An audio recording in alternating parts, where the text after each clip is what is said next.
Hello everyone, this is Shanila and I welcome to my YouTube channel study ऑडिशिनो।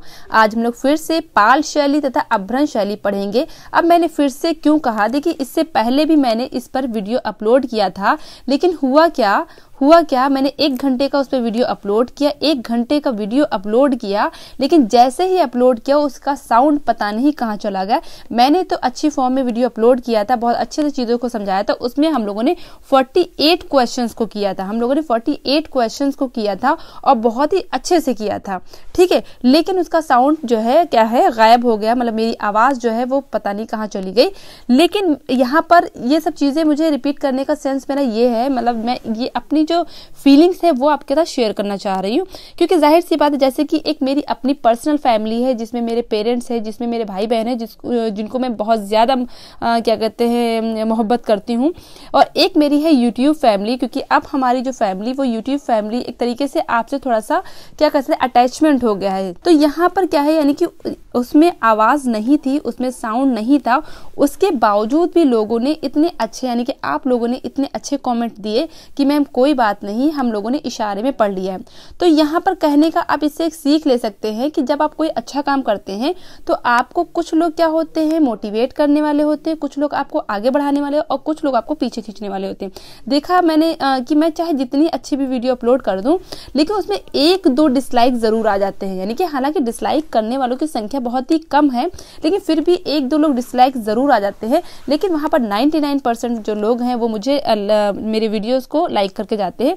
तो कहने का मेरा सेंस ही, जो 1% जो डिसलाइक करते हैं, यानी कि 1% जो आपको पीछे खींचते हैं, आपके फ्यूचर में वो एक तरीके से क्या कहते हैं रुकावट पैदा करते हैं, तो आपको उनको अवॉइड करना चाहिए। और जो 99% जो लोग हैं वो आपको जो सपोर्ट करते हैं उनकी तरफ आपको देखना चाहिए, ठीक है। कोई भी आप काम करिए तो आप लोग, कोई भी आप करिए, मैं करूँ कोई करता है, तो उसमें 1% जो लोग ऐसे होते हैं, हमेशा ऐसे होते हैं, वो नेगेटिव ही आपके बारे में बोलते हैं, चाहे आप जितना अच्छा काम कर लीजिए, ठीक है। आपने देखा होगा, आप चाहे जितनी अच्छे से घर में रहिए, चाहे जितनी अच्छे से आप जो है सभ्य बन के रहिए, सिविलाइज्ड बन के रहिए, लेकिन फिर भी लोग उसमें कुछ ना कुछ कमी निकाल ही देते हैं।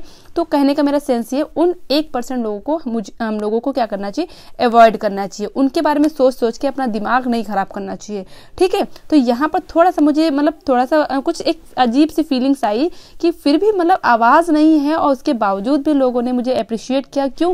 क्योंकि वो मेरी प्रीवियस वीडियोस देखी उन लोगों ने, कि उन्होंने देखा कि किस तरीके से मैंने मेहनत की है, तो उस सब को देखकर उन्होंने ऐसा कहा होगा आई थिंक, तो मुझे थोड़ा सा अच्छा लगा, ठीक है। तो आज हम लोग फिर से पाल शैली तथा अभ्रंश शैली पढ़ेंगे।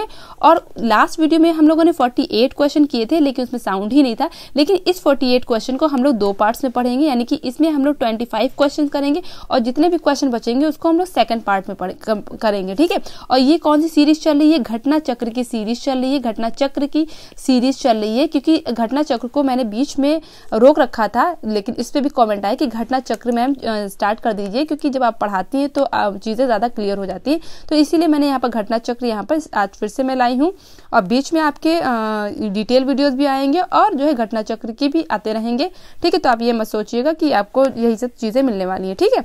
तो यहाँ पर हम लोग करते हैं, आज क्या करेंगे, पाल शैली तथा अभ्रंश शैली। थोड़ा सा देखिए, पाल शैली तथा अभ्रंश शैली को, इसको क्या कहते हैं, मध्यकाल की कला, यानी कि जो टाइम है क्या याद रखिएगा, आपको क्या याद रखना है, मध्यकाल की कला भी आपको याद रखना है। मध्यकाल की जो कला है, ठीक है, इसको 2 पार्ट्स में बांटा गया है। एक हो जाएगा पूर्व मध्यकाल, एक हो जाएगा उत्तर मध्यकाल, ठीक है।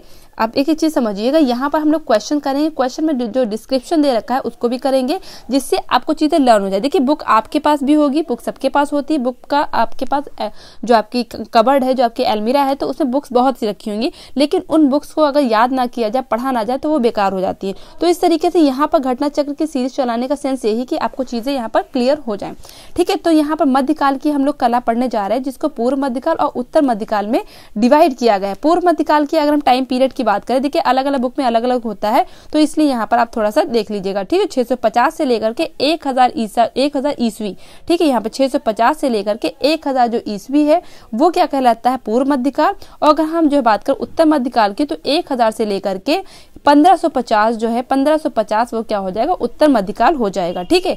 पूर्व मध्यकाल में हम लोग पढ़ेंगे पाल शैली पढ़ेंगे, और जो उत्तर मध्यकाल में हम लोग पढ़ेंगे अपभ्रंश शैली पढ़ेंगे। तो इस तरीके से ये सारी चीजें आप लोगों को पढ़नी है और मेरे साथ पढ़िए, अच्छे से पढ़िए, एक एक क्वेश्चन को देखिए।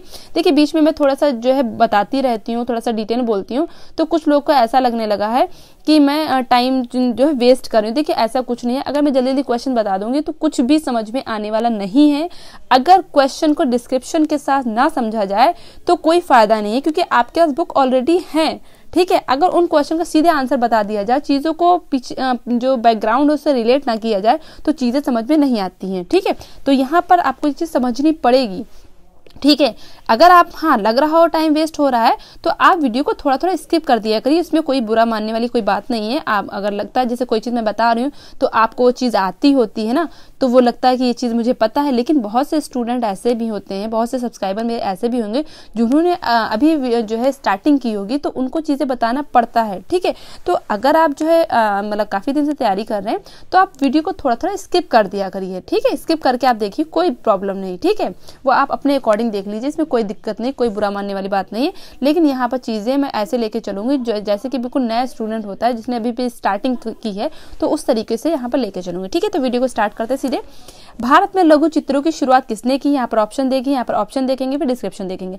भारत में लघु चित्रों की शुरुआत किसने की? तो राजपूत हो जाएगा, मुगल हो जाएगा, पाल हो जाएगा या मौर्य हो जाएगा। ये आपको बताना है कि भारत में जो है लघु चित्रों की बात हो रही है, मिनिएचर पेंटिंग्स की बात हो रही है, वो किसने की? तो यहाँ पर आपको याद रखना है कौन सा ऑप्शन सही हो जाएगा। तो ऑप्शन नंबर सी यहाँ पर राइट आंसर हो जाएगा। आप लोग कमेंट सेक्शन में आंसर देते रहिएगा और फिर चेक करिएगा कि आपके कितने क्वेश्चन सही हो रहे हैं, ठीक है। आप मुझे बताइए कमेंट सेक्शन में कि आपके कितने क्वेश्चन सही हो रहे हैं, ठीक है। तो इस तरीके से भारत में लघु जो चित्रण है, लघु चित्रकारी है, वो क्या है, यानी कि मिनिएचर पेंटिंग है, वो किस शासक के? तो आपको पाल याद रखना है। फिर इसमें हम थोड़ा सा डिस्क्रिप्शन देखते हैं।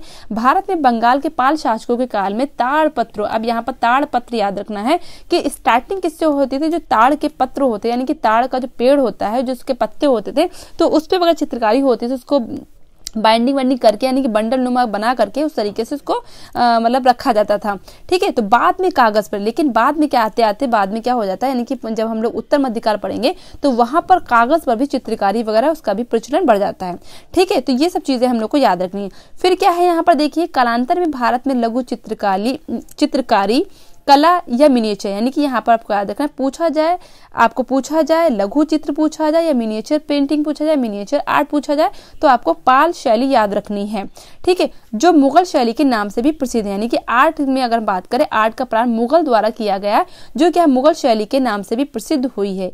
इस प्रसिद्ध कला को फराज, यानी कि फराज जो पर्शिया या ईरान, पर्शिया और ईरान क्या होता है, एक ही होता है, से लेकर आया माना जाता है। अब देखिए यहाँ पर चीजें आप समझिए, बहुत अच्छे से समझिए कि आपने देखा कि जो बाबर है, जो बाबर का पुत्र था, जो क्या कहता है, बाबर का पुत्र कौन था? हुमायूं था। तो हुमायूं जो है अपने साथ लेकर के आता है, ठीक है। तो बाबर का पुत्र कौन हो जाएगा? हुमायूं। हुमायूं का पुत्र कौन सा? यहाँ पर मैं लिखते चलती हूँ तो जिससे आपको चीजें यहाँ पर याद रहेगी, ठीक है। तो सबसे पहले मुगल काल में क्या आता है? बाबर आता है। फिर कौन आते हैं? हुमायूं आते हैं, ठीक है, हुमायूं आते हैं, यहाँ पर हुमायूं ऐसे हो जाएगा। फिर आते हैं यहाँ पर अकबर हो जाएगा, अकबर को याद रखना है। फिर कौन से हो जाए? अकबर का लड़का क्या होता है? जहांगीर होता है, जहांगीर आपको याद रखना है। फिर जहांगीर का लड़का कौन सा होता है? शाहजहां होता है, ठीक है। देखिए हर चीज आपको समझनी है, यहाँ पर हिस्ट्री भी देखनी है। अभी मैं यूपी टेट की क्लासेस भी स्टार्ट करूंगी, ठीक है, अभी आने वाले टाइम में। लेकिन अभी मैं इतना इसमें ही थोड़ा सा मतलब कंटिन्यूसली वीडियो नहीं बना पा रही हूँ। एक मैम आपकी और आनी है जो मैथ्स और आपको रीजनिंग बहुत अच्छे से पढ़ाएंगी, लेकिन अभी थोड़ा सा वो बिजी है, ठीक है। तो वो भी आएंगी और आपको इतनी अच्छी मैथ्स पढ़ा के जाएंगी, तो आप मतलब बेसिक लेवल से पढ़ाएंगे और उनका पढ़ाने का अंदाज जो है बहुत अच्छा है। हो सकता है कि जब वो ऑनलाइन आए तो ऑनलाइन में थोड़ा सा जो है हेजिटेशन स्टार्टिंग में हो, लेकिन ऑफलाइन में वो बहुत अच्छा सा पढ़ा रही है। तो आप लोग तैयार बैठिए। देखिए पहले इसको मैं क्लियर कर देती हूँ, फिर आपको मैं केबीएस के बारे में थोड़ा सा यहाँ पर बताती हूँ 1 मिनट के लिए। देखिए बाबर हो जाएंगे, हुमायूं हो जाएंगे, अकबर हो जाएंगे, जहांगीर जहांगीर के लड़के शाहजहां हो जाएंगे, और शाहजहां के लड़के कौन से हो जाएंगे? औरंगजेब हो जाएंगे, ठीक है। तो इस तरीके से यहाँ पर ये भी चीज आपको याद रखनी है अच्छे से, यहाँ पर जो हुमायूं है, यहाँ पर जो हुमायूं है तो वो अपने साथ जो है चित्रकारों को लेके आते हैं। तो कहा जाता है यहाँ पर कि जो है कहाँ से स्टार्ट क्यों हुई थी, तो आपको कहा जाता है कहाँ से स्टार्ट हुई थी, तो हुमायूं के समय में स्टार्ट हुई थी। हुमायूं अपने साथ जो है कुछ चित्रकारों को लेके यहाँ पर आते हैं। तो यहाँ पर इसी चीज की यहाँ पर बात की गई है। इस प्रसिद्ध कला को फराज यानी कि पर्शिया या ईरान से लेकर आया माना जाता है। जो सर्वप्रथम मुगल शासक हुमायूं ने फराज से लघु चित्रकारी में विशेषज्ञ कलाकारों को बुलवाया था। ठीक है, मुगल बादशाह अकबर ने भी इसे आगे बढ़ावा दिया, शाहजहां ने बढ़ावा दिया, और जो है क्या कहते हैं जहांगीर ने, यानी कि पहले जहांगीर फिर शाहजहां। ठीक है, अगर आपसे पूछा जाए चित्रकार में, अगर पूछा जाए कि चित्रकला में मुगल पीरियड किसका कहा जाता है, तो आपको जहांगीर को याद रखना। स्थापत्य कला में पूछा जाए तो आपको शाहजहां को याद रखना। पूछा जाता है कि मुगल काल में जो चित्रकला का जो गोल्डन पीरियड है वो किसके काल का है, तो आपको जहांगीर, और जबकि स्थापत्य कला पूछा जाए तो आपको शाहजहां याद रखना है। अगर पूरा मुगल काल का पूछा जाए तो आपको अकबर याद रखना है। ठीक है, तो ये सारे पॉइंट भी आपको यहाँ पर चीजें याद रखनी है। नेक्स्ट क्वेश्चन हमारा है क्वेश्चन नंबर 2। हाँ, यहाँ पर केवीएस की मैं बात बोल रही थी।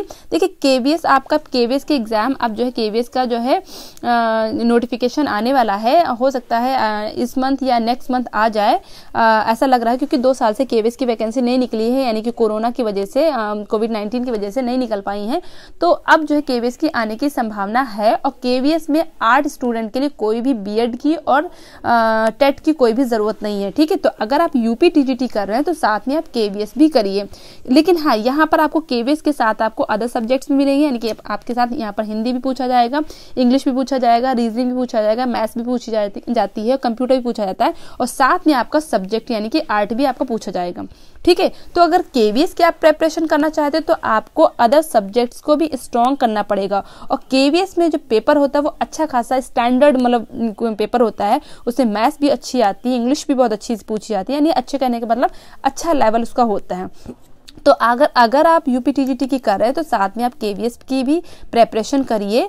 और केवीएस में करने के लिए आपको अदर सब्जेक्ट्स पे भी आपको कमांड उस पर भी करनी पड़ेगी। ठीक है, तो क्योंकि मैंने एक अभी कम्युनिटी पे डाला था तो कुछ लोग बोले खाली मैं यूपी टीजीटी कर रही हूँ, तो देखिए अगर जाहिर सी बात है केवीएस में भी आपका बीएड वगैरह नहीं, आर्ट स्टूडेंट के लिए, यहाँ पर टीजीटी में आर्ट स्टूडेंट की बात कर रही हूँ, और स्टूडेंट के लिए आर्ट की और संगीत के जो है संगीत के जो विषय से हैं टीजीटी, तो उनके लिए बीएड या टेट की जो है बाध्यता नहीं है अभी तक। अब आने वाले नोटिफिकेशन में क्या होता है वो हम लोग बाद में देखेंगे। ठीक है, तो सर्वप्रथम लघु चित्र किस पर बनाए गए ये आपको बताना है। तो कागज पर हो जाएगा, ताड़पत्र पर हो जाएगा, कांच पर हो जाएगा, या वस्त्र हो जाएगा। तो यहाँ पर ताड़पत्र याद रखना। देखिए जल्दी जल्दी अब हम लोग क्वेश्चन करेंगे, ठीक है, जिससे कि आप लोग का टाइम ना वेस्ट हो, क्योंकि आप लोग को टाइम सोचते हैं टाइम वेस्ट हो रहा है। देखिए नेक्स्ट क्वेश्चन हमारा है, भारत में सचित्र पुस्तकें सर्वप्रथम किस माध्यम पर बनी।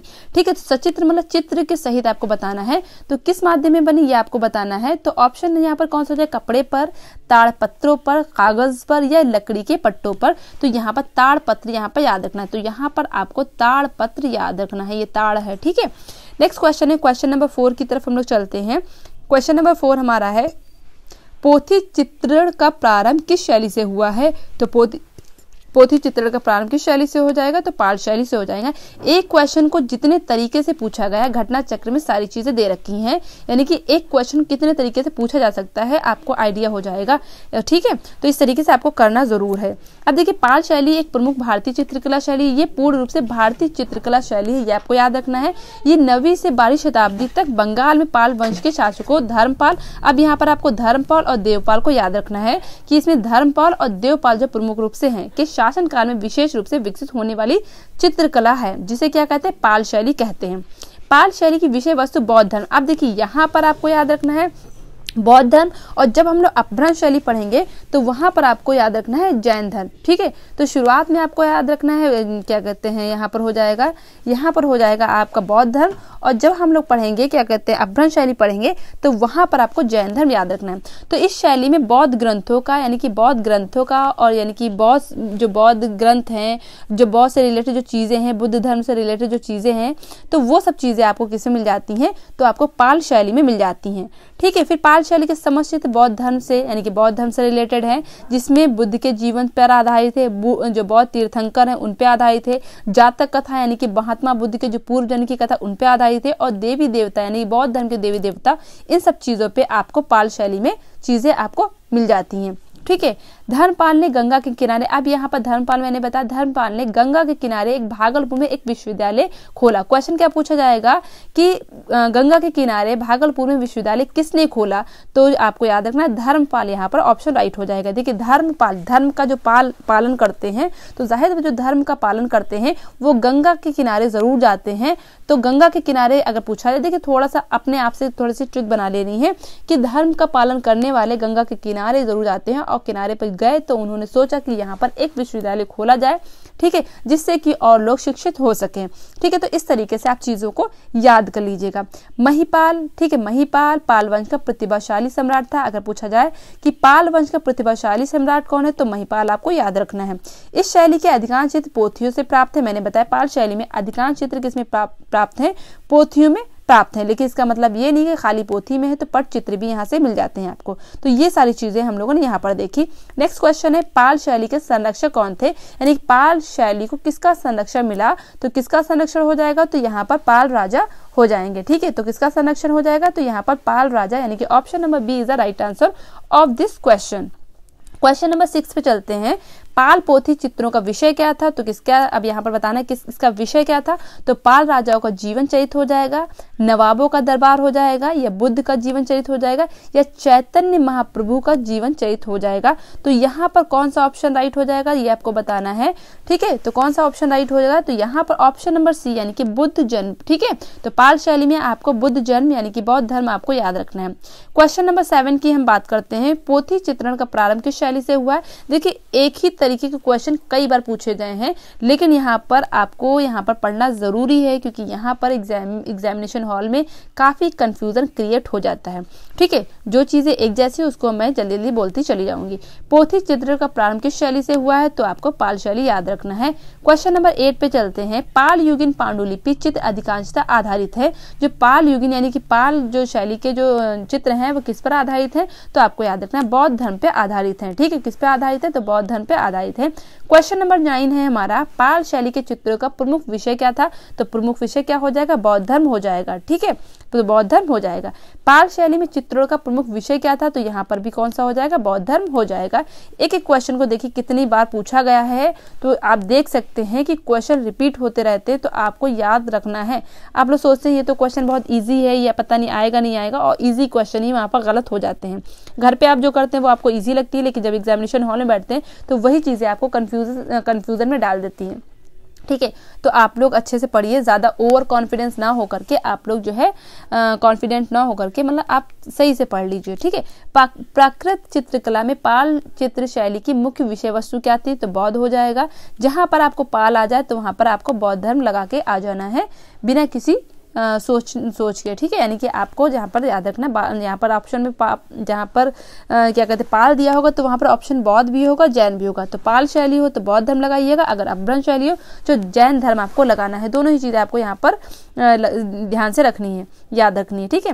नेक्स्ट क्वेश्चन है, क्वेश्चन नंबर 12 पे चलते हैं। पाल चित्रकला किस प्रदेश के थे, तो नेपाल के हो जाएंगे, उड़ीसा के हो जाएंगे, बिहार के हो जाएंगे, या बंगाल के हो जाएंगे। अब देखिए यहाँ पर पूछा है कि जो पाल जो चित्रकला जो है किस प्रदेश की थी, तो मुख्य रूप से कहाँ की आपको याद रखना है, तो बंगाल की थी। मुख्य रूप से कहाँ की थी, तो बंगाल की थी, ये आपको याद रखना है। लेकिन यहाँ पर आपको और चीजें ध्यान रखनी है। यहाँ पर सिर्फ बंगाल ही आपको नहीं याद रखना। अगर मुख्य रूप से पूछा, देखिए ऑप्शन में सारी चीजें दी हैं, तो आपको क्या याद रखना है, तो आपको बंगाल याद रखना है, ठीक है। लेकिन यहाँ पर आपको और भी चीजें याद रखनी है कि देखिए पाल जो शैली है वो क्या है, बंगाल भी हो जाएगा, बिहार भी हो जाएगा, नेपाल में भी लिखी गई, ठीक है। लेकिन ये मुख्य रूप से बंगाल और बिहार तथा नेपाल में पहुंची, ठीक है।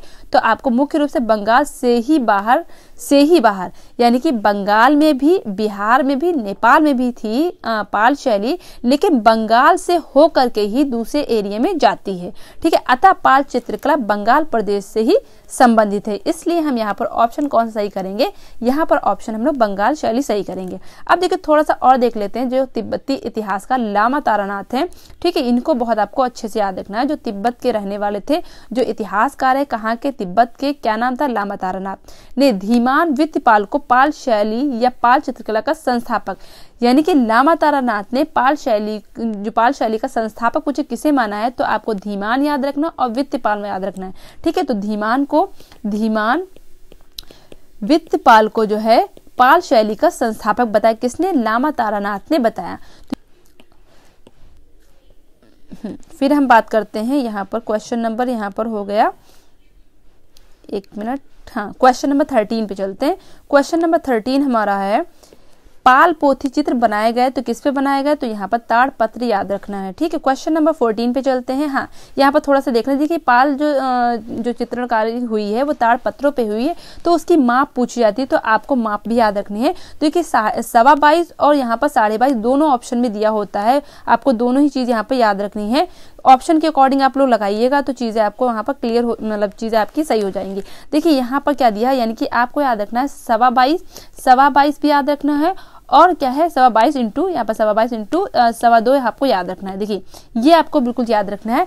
ज्यादातर बुक में 22.25 और 2.25 ऑप्शन में 22.25 और 2.25 दिया होता है, लेकिन कुछ बुक में दिया होता है 22.5 भी दिया होता है और 2.5 भी दिया होता है, तो आपको दोनों ही याद रखना है, यानी कि 1/4 और यहाँ पर 1/4 और 1/2 दोनों याद रखना है।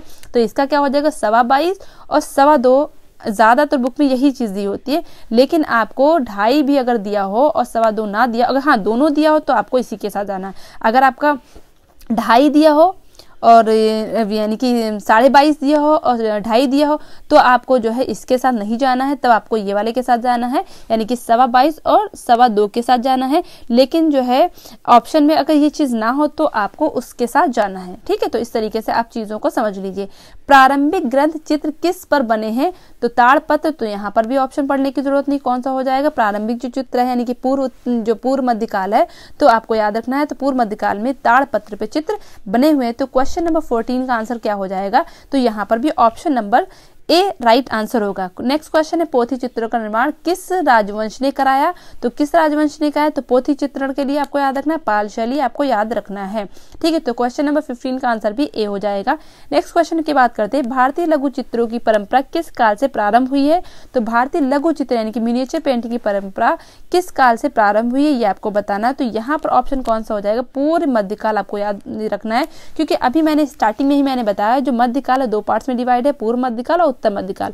तो जो पाल शैली है यानी कि जो आपकी पोथी वाली है, जो मिनिएचर पेंटिंग है, वो आपकी पूर्व मध्यकाल से स्टार्ट होती है। ठीक है, भारतीय लघु चित्रों की परंपरा, लघु चित्रों की मिनिएचर पेंटिंग की जो परंपरा है वो पूर्व मध्यकाल से ही स्टार्ट हो जाती है, बाद में हम लोग उत्तर मध्यकाल में भी देखते हैं।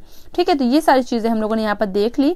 फिर बात करते हैं पाल शैली के चित्र होते हैं पोथियों में, दीवारों पर, कैनवस पर या बोर्ड पे? तो किस पे होते हैं? तो पोथियों में होते हैं। तो यहाँ पर 17 क्वेश्चन हम लोगों ने कर लिए और लगभग एक ही तरीके के क्वेश्चन दिए थे, लेकिन हम लोग यहाँ पर जल्दी जल्दी करेंगे जिससे कि आपका टाइम जो है वेस्ट ना हो, आपको चीजें समझ में आ जाए।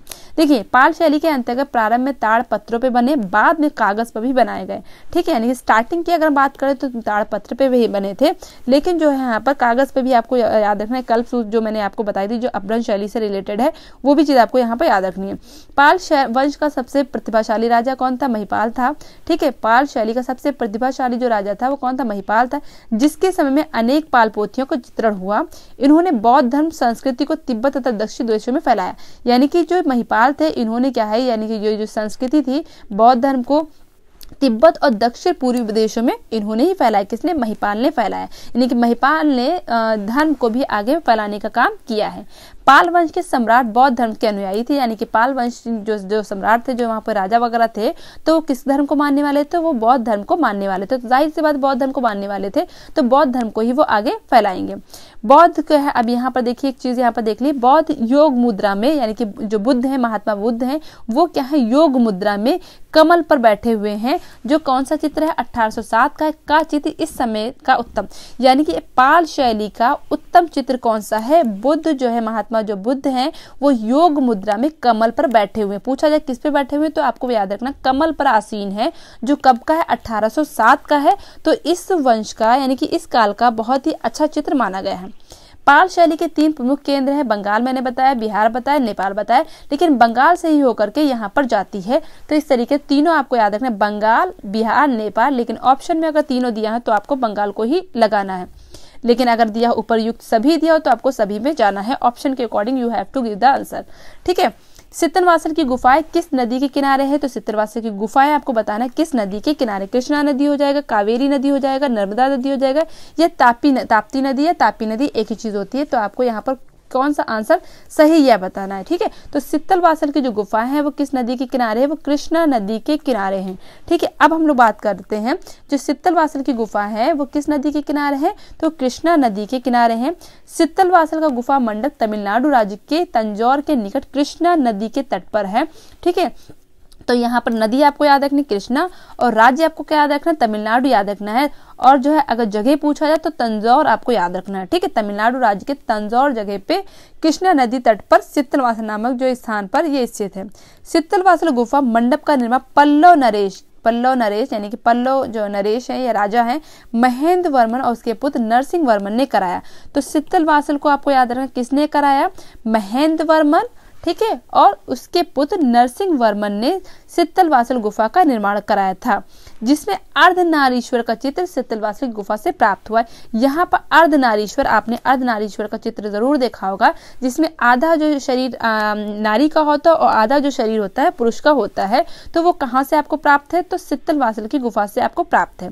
क्वेश्चन नंबर 19 की ओर चलते हैं हम लोग। सित्तलवासल के गुफा मंडप किस नदी के तट पे है, तो यहाँ पर आपको कृष्णा नदी याद रखना है। अभी हम लोगों ने इसके बारे में डिस्कस किया था।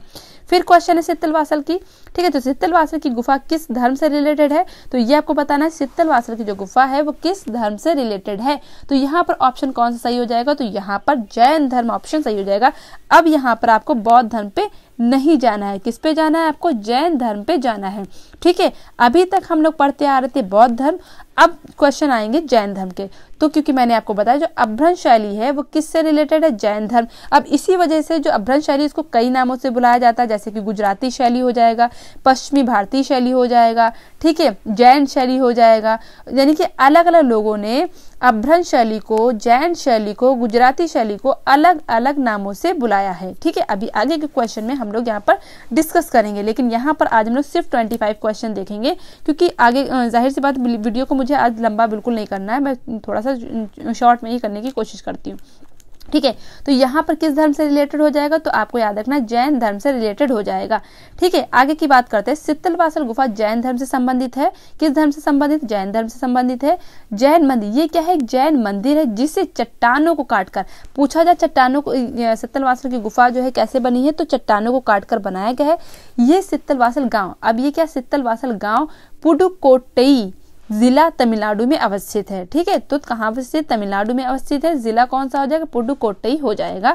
तो ये आपको यहाँ पर चीजें क्लियर हुई। अब देखिए सित्तलवासल का शाब्दिक अर्थ क्या है, यानी कि तमिल में क्या कहते हैं, इसको बोलते हैं सित तन ना व यिल, यानी कि ये आपको याद रखना है। सित्तलवासल को सित तन ना व यिल तमिल शब्द से निर्मित है, जिसका अर्थ होता है महान संतों का निवास। ठीक है, पूछा जाएगा आपसे क्वेश्चन, सित्तलवासल का शाब्दिक अर्थ क्या है, यानी कि उसका अर्थ क्या है, यानी कि जो ये तमिल जो वर्ड दिया है, तमिल जो शब्द दिया है, तो उसका शाब्दिक अर्थ क्या है, तो आपको याद रखना महान संतों का निवास, यानी कि यहाँ पर कौन रहते हैं, महान संत जो है वहां पर इसका ये क्या है, निवास है, जो क्या है गुफा को काट कर, चट्टान को काट करके बनाई गई है। कौन सी, सित्तलवासल गुफा। इसे आखिर कोइल तथा अरिहंत भी कहा जाता है। सित्तलवासल गुफा को, अब ये चीजें यहाँ पर बहुत अच्छे से आपको याद रखनी है, इसको क्या कहा जाता है, आखिर कोइल या अरिहंत भी कहा जाता है। अरिहंत की बुक्स भी आती हैं, तो आप उससे याद कर सकते हैं।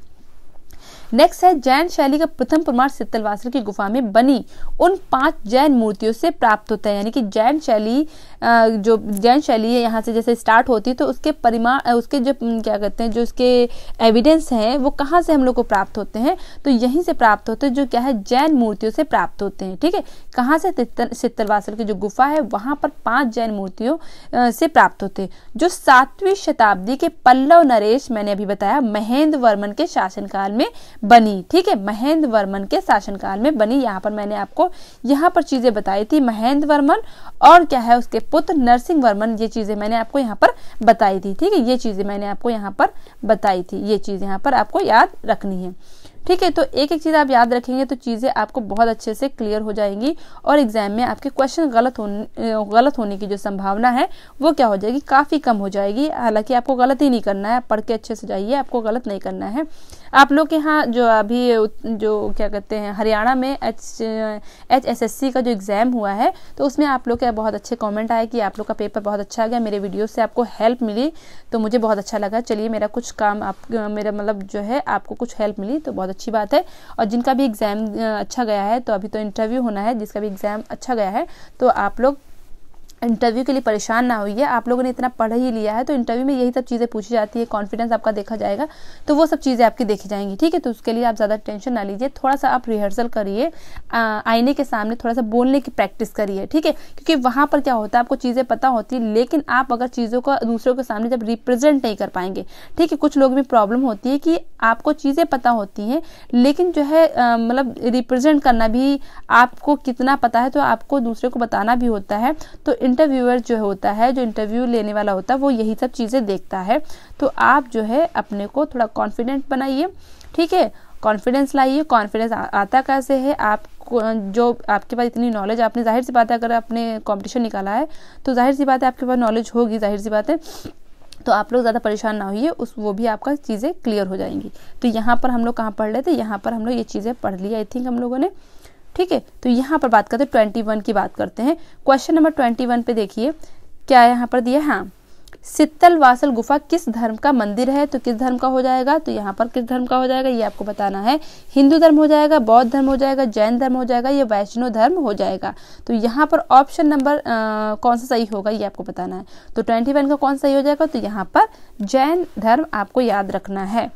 शीतल वासल गुफा किस राज्य में है, तो किस राज्य में है, तो आपका तमिलनाडु हो जाएगा। किस राज्य में है, तो तमिलनाडु यहाँ पर ऑप्शन राइट हो जाएगा। नेक्स्ट क्वेश्चन है, क्वेश्चन नंबर 23 है, शीतल वासल गुफा कहाँ है, तो कहाँ हो जाएगी, तो ये तमिलनाडु राज्य में हो जाएगी। फिर है इनमें से कौन असंबद्ध है, यानी कि इसमें ऑड बताना है, कौन तीनों से अलग है। तो बाघ गुफा हो जाएगा, अजंता गुफा हो जाएगा, शीतल वासल गुफा हो जाएगा, या बादामी गुफा हो जाएगा। ये आपको बताना है कि इनमें से कौन सी जो चीज़ है वो क्या है, एक जो है बिल्कुल आखिर मतलब मैच नहीं करती है। तो यहाँ पर शीतल वासल गुफा ही हो जाएगा। अब क्यों हो जाएगा ये चीज़ें आपको ध्यान रखनी, क्यों हो जाएगा। देखिए शीतल वासल गुहा चित्र विकल्प के अन्य तीनों गुहा मंदिर से असंबद्ध है, क्योंकि शीतल वासल गुफा एक गुफा मंदिर है, जबकि विकल्प में दी गई तीनों गुफाओं की संख्या एक से अधिक है। कहने का सेंस मेरा ये है, जो शीतल वासल गुफा है वो क्या है, एक गुफा मंदिर है, जबकि जो है आपको पता है अजंता है, बाघ है और बादामी है, तो उसमें एक से ज्यादा जो है यहाँ पर गुफाएं आपको मिलती हैं, ठीक है। क्वेश्चन नंबर 25 की तरफ चलते हैं। गीत गोविंद और कल्पसूत्र किस धर्म की सचित्र रचना है, तो यहाँ पर आपको याद रखना जो कल्पसूत्र है वो किसकी है, वो जैन धर्म से रिलेटेड है। और कल्पसूत्र जो है पहली चित्रित जो है, यानी कि पहली चित्रित जो गुफा है कौन सी है, कल्पसूत्र है। मैंने आपको कल्पसूत्र के बारे में बहुत अच्छे से चीजें बताई थी। जो कल्पसूत्र है वो क्या है, पहली जो चित्रित गुफा है, ये आपको याद रखना है। देखिए गीत गोविंद जयदेव की काव्य रचना है। गीत गोविंद किसने लिखी है, जयदेव ने लिखी है। ये वैष्णव धर्म से संबंधित है। गीत गोविंद के धर्म से संबंधित है, वैष्णव धर्म से संबंधित है। इसमें श्री कृष्ण की गोपियों के साथ रास लीला, यानी कि जयदेव ने जो गीत गोविंद लिखी है तो उसमें क्या है, वैष्णव धर्म से संबंधित है।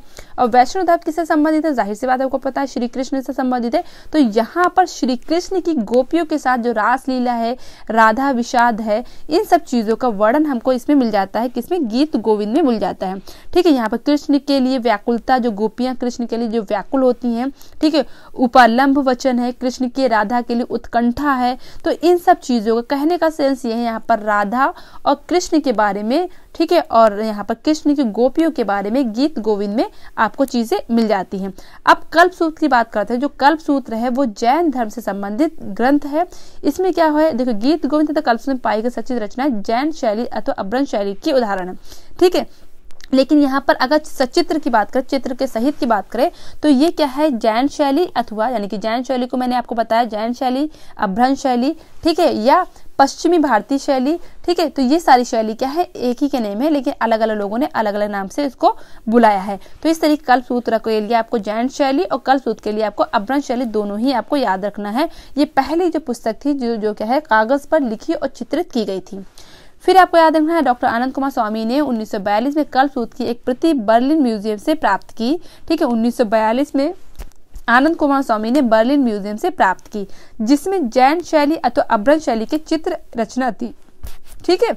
तो जो यहाँ पर आनंद कुमार स्वामी ने, अब देखिए यहाँ पर कल्पसूत्र का जो चित्रण है वो कई बार हुआ है, ऐसा नहीं कि एक ही बार हुआ है। तो जो 1942 की बात अगर हम करें तो वो जो बर्लिन से प्राप्त है, तो उसमें जैन शैली और अपभ्रंश शैली, इन सब चीज़ों के जो है आपको चित्र मिल जाते हैं। बाद में इस शैली के चित्रों को उन्होंने गीत गोविंद, फिर और यहाँ पर रति रहस्य तथा दुर्गा सप्तशती से प्राप्त जो है यहाँ से किया, यहाँ से भी प्राप्त किया। तो गीत गोविंद भी आपको याद रखना है, रति रहस्य भी याद रखना और दुर्गा सप्तशती से भी याद रखना। देखिए जो क्वेश्चन एक जैसे थे उनको ही मैंने जल्दी बोला है और चीज़ों को मैंने आपको अच्छे से समझाने की कोशिश की है, क्योंकि देखिए एक जैसे क्वेश्चन है तो उसको जल्दी पढ़ दो तो ज़्यादा बेटर रहता है। नेक्स्ट क्वेश्चन हमारा जैन चित्रकला के प्रसिद्ध स्रोत हैं, तो कौन सा हो जाएगा? जैन। अब यहाँ पर बौद्ध धर्म की बात नहीं की गई है, बौद्ध चित्रकला की बात नहीं की गई है, बल्कि जैन चित्रकला की बात की गई है। तो पंचदशी हो जाएगा, धम्मपद हो जाएगा, कामसूत्र हो जाएगा या कल्पसूत्र हो जाएगा। तो 26 का जाहिर सी बात है आंसर कौन सा राइट हो जाएगा? तो यहाँ पर कल्पसूत्र यहाँ पर राइट आंसर हो जाएगा। ठीक है, तो किसके स्रोत है? तो कल्पसूत्र आपको याद रखना। थोड़ा सा यहाँ पर कल्पसूत्र के बारे में देख लेते हैं। ठीक है, देखिए कल्पसूत्र जैन धर्म से संबंधित है, मैंने आपको पहले से बता दिया। गीत गोविंद कल्पसूत्र में पाई गई सचित रचना जैन शैली तथा अपभ्रंश शैली के उदाहरण है। डॉक्टर आनंद कुमार स्वामी ने 1942 में कल्पसूत्र की एक प्रति बर्लिन से प्राप्त की, ये भी मैंने आपको बता दिया, जिसमें जैन शैली अपभ्रंश शैली की चित्र रचना थी। ठीक है, ये भी क्लियर है आपको। उत्तर प्रदेश माध्यमिक शिक्षा सेवा चयन बोर्ड ने इस प्रश्न का उत्तर आपने प्रारंभिक उत्तर कुंजी में विकल्प बी माना था, किंतु अंतिम में क्या माना है? डी माना है। तो यहाँ पर आपको ये भी चीज याद रखनी है, तो बाद में आपको यहाँ पर कल्पसूत्र याद रखिएगा। देखिए जाहिर सी बात है यहाँ पर बहुत ज़्यादा कंफ्यूजन हो जाता है, तो शुरू में आंसर की गलत आती है फिर उसको सही करके आती है। तो यहाँ पर ऑप्शन नंबर यहाँ पर कौन सा माना जाएगा? डी ही माना जाएगा। ठीक है, तो यहाँ पर कल्पसूत्र के साथ जाना है आपको।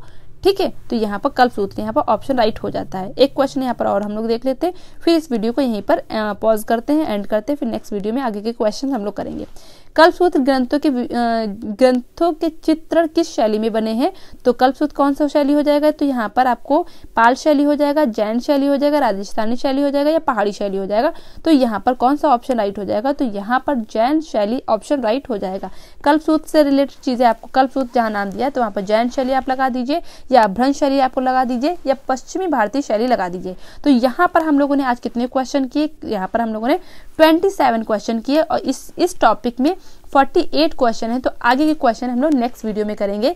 अब हम लोग यहाँ पर इतने ही रखते हैं, इतने ही क्वेश्चंस को करें, मतलब इतने ही क्वेश्चंस को रखते हैं। आगे के वीडियो में आगे के क्वेश्चन आपको दिए जाएंगे। ठीक है, तो वीडियो अच्छा लगा हो तो वीडियो को लाइक करें, वीडियो को शेयर करें, और अगर अभी तक आपने चैनल को सब्सक्राइब ना किया हो तो चैनल को सब्सक्राइब कर लीजिए। तो अब लोग मिलेंगे नेक्स्ट वीडियो में। सभी को जय हिंद, जय भारत।